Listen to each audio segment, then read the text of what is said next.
ഈശ്വര ഒരാപത്തും വരുത്തല്ലേ. ഇങ്ങനെ പേടിക്കലടാ ആണുങ്ങളെ വില കളയാനായിട്ട്. എന്റെ കല്യാണമാണ്, കുടുംബസമേതം വരണം. അവൾ എന്നോട് പറയാ എന്നെ കാണാൻ കമലഹാസന്റെ പോലെ ഉണ്ടെന്നു.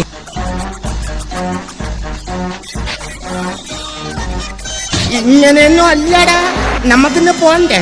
മിണ്ടാത്തതെന്തേ കിളിപ്പെണ്ണേ നിൻ ചുണ്ടിൽ എവിടെന്നാ വൃത്തിയുടെ ശബ്ദം?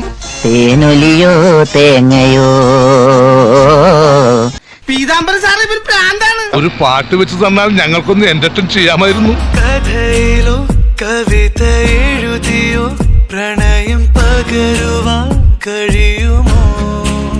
മനസ്സിനതിരുകൾ മായുമനുഭവം അത് പറയുവാൻ കഴിയുമോ? ഓർക്കാതെ ഓരോ നോതി നിന്നെ ഞാൻ നോവിച്ചാലും മിണ്ടാതെ കണ്ണിൽ നോക്കി പുഞ്ചിരിച്ച സഖി. ഞാൻ തേടാതെ എന്നെ തേടി എന്നോരം വന്നില്ലേ നീ, വരുമെന്നൊരു വാക്കും ചൊല്ലാതെ. കേരള ഫയർഫോഴ്സിനും ഇവിടുത്തെ നാട്ടുകാർക്കും മണവാളാൻ സൽസിന്റെ പേരിലും എന്റെ വ്യക്തിപരമായ പേരിലും ഞാൻ നന്ദി രേഖപ്പെടുത്തിക്കൊള്ളുന്നു.